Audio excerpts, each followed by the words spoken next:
എനിക്ക് കിട്ടിയതാ ഇതുപോലൊരു ഫോണിൻ്റെ ബോക്സ്. എന്നാൽ ഇത് വെച്ചിട്ടായാലോ നമുക്കും ഒരു ബുക്ക് ഓർഗനൈസർ ഉണ്ടാക്കി നോക്കാം. അപ്പോൾ സിമ്പിളായിട്ട് പെട്ടെന്ന് തന്നെ ഉണ്ടാക്കിയെടുക്കാം. അപ്പോൾ ഇതുപോലെ പിക്ചേഴ്സൊക്കെ വെച്ചിട്ട് ഈസി ആയിട്ട് ഉണ്ടാക്കിയാലോ.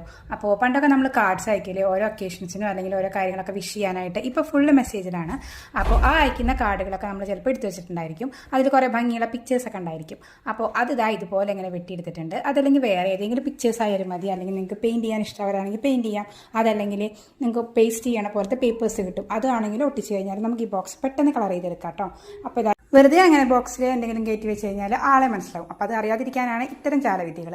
ഇനി നമ്മൾ ഇതിൻ്റെ ഉള്ളിൽ ബുക്സ് നമുക്ക് അറേഞ്ച് ചെയ്യാം. അതല്ലെങ്കിൽ നിങ്ങൾക്ക് എന്തെങ്കിലും വെക്കാനുള്ള സാധനങ്ങളൊക്കെ ഇതിൻ്റെ ഉള്ളിൽ ഓർഗനൈസ് ചെയ്ത് വെക്കാം. അപ്പോൾ ഞാനിതാ നമ്മളെ പെട്ടെന്ന് വായിക്കാനെടുക്കുന്ന പുസ്തകങ്ങളോ അതല്ലെങ്കിൽ നമുക്ക് സ്ഥിരം ഒന്ന് എടുത്ത് മറിച്ച് നോക്കാനുള്ള പുസ്തകങ്ങളൊക്കെ നമുക്ക് ഇതിൻ്റെ ഉള്ളിൽ പെട്ടെന്ന് വെക്കാം. അപ്പോൾ നമുക്ക് ടേബിളിൽ നിന്ന് ഈസി ആയിട്ട് പിക്ക് ചെയ്യാനായിട്ട് പറ്റും. അപ്പോൾ ഇത്ര എളുപ്പത്തിൽ ഉണ്ടാക്കാൻ പറ്റുന്ന ഒരു ഓർഗനൈസറാണ്. കണ്ടിട്ട് ഇഷ്ടപ്പെട്ട ലൈക്ക് ചെയ്യാനും ഷെയർ ചെയ്യാനും മറക്കരുത്. ഇതുപോലെ കുട്ടി കുട്ടി ബോക്സ് കിട്ടിക്കഴിഞ്ഞാൽ ഇതുപോലെ ടേബിൾ